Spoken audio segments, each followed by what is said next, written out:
dispose d'un excellent canon et d'optiques de tir très performants qui lui permettent d'engager ses objectifs à très grande distance. Malgré un moteur de 700 chevaux, ces 45 tonnes limitent toutefois sa vitesse à 45 km/h sur route et à 20 km/h en tout terrain. Des éléments légers de reconnaissance et l'infanterie des Panzergrenadiers complètent le dispositif défensif. Le principal char de combat des Alliés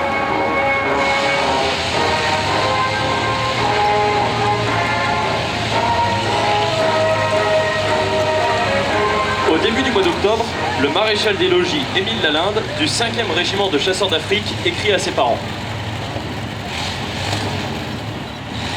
Mes chers parents, le rétablissement des communications me permet enfin de vous écrire, après toutes ces années sans nouvelles. Depuis mon passage rapide à la maison le mois dernier, nous avons atteint la région de Belfort, et désormais les combats sont plus durs. D'abord, les chemins défoncés ont ralenti notre progression.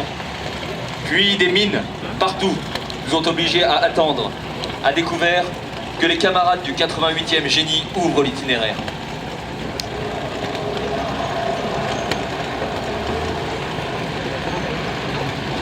Ils ont fait de leur mieux, travaillant jusqu'à la nuit. Mais mon M3 Stuart a tout de même sauté sur une de ces saletés. Déluge de feu s'abattre au même endroit. Je me demande comment les Allemands peuvent encore résister. Je pense aux histoires d'oncle Pierre, qui nous racontait sa peur de l'artillerie allemande quand il devait sortir de la tranchée au chemin des Dames. Dans le gris du crépuscule, on a vu des formes au sommet.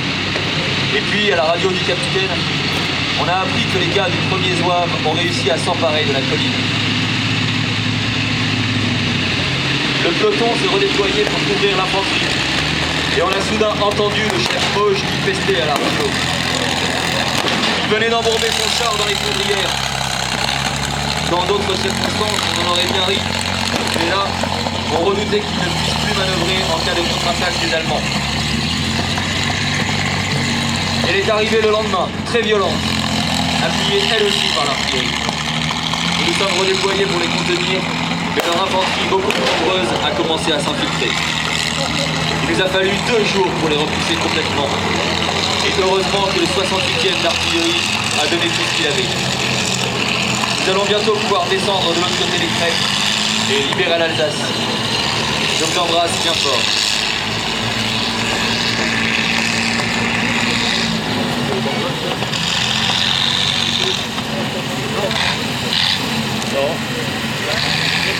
Jour.